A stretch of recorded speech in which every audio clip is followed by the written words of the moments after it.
அப்போ மிஸ் பண்ணதை இப்போ மிஸ் பண்ணிடக்கூடாது, அட்லீஸ்ட் ஒரு 3 தடவையாவது பார்க்கணும்னு சொல்லி 3 தடவை பார்த்தேன். ஏன்னா எனக்கு இவ்வளோ பெரிய ஒரு வரவேற்பு கிடைக்கும், மக்களோட அன்பு இவ்வளோ கிடைக்கும்னு எனக்கு அப்போ தோணலை. அவ்வளோ எனக்கு அது ஃபர்ஸ்ட் டைம் பார்க்குறப்போ எனக்குமே வந்து அதில் நான் நடிச்சிருக்கேன். அதனால ஏன்னா எல்லா ஃபிலிம் நான் நடிக்கிறது ஃபர்ஸ்ட் டைம் அந்த ப்ரிவ்யூ போவோம். ஃபர்ஸ்ட் டே இல்லைனா ஃபர்ஸ்ட் டே அப்போல்லாம் அந்த ஃபர்ஸ்ட் டே ஃபர்ஸ்ட் ஷோ அந்த மோகம்லாம் பெருசாக இருந்ததில்ல. ஸோ அதனால ஃபர்ஸ்ட் டே போய் பார்த்தேன். அதுக்கு முன்னாடி preview show I think one time பார்த்தேன்னு நினைக்கிறேன். ஸோ ஓவராலாக எனக்கு தெரிஞ்சு ஒரு தடவை தான் கில்லி நான் அந்த டைமில் ரிலீஸ் ஆனப்போ பார்த்தேன்னு நினைக்கிறேன். அதுக்கப்புறம் எனக்கு அது பார்க்குறப்பவும் சரி, அது அந்த டைமில் எனக்கு அதை நான் என்ஜாய் பண்ணவே இல்லை. ஏன்னா எனக்கு இவ்வளோ பெரிய ஒரு வரவேற்பு கிடைக்கும், மக்களோட அன்பு இவ்வளோ கிடைக்கும்னு எனக்கு அப்போ தோணலை.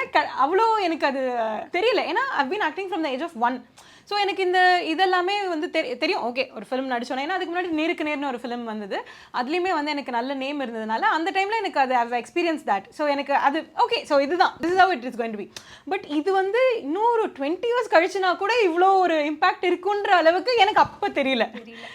ஸோ அதுக்கப்புறமே கில்லி அந்த இது எல்லாரும் எங்கே போனாலும் வெளியில் வந்து புவின்னு கூப்பிடுறது, அண்ணா எப்படி இருக்காருன்னு கேட்டதா சொல்லுங்க அப்படின்னு சொல்கிறது, இதெல்லாமே இருந்துச்சு. பட் இது 20 இயர்ஸ் கழிச்சு இப்போ பார்க்குறப்போ அப்போ மிஸ் பண்ணதை இப்போ மிஸ் பண்ணிடக்கூடாது, அட்லீஸ்ட் ஒரு 3 தடவையாவது பார்க்கணும்னு சொல்லி 3 தடவை பார்த்தேன்.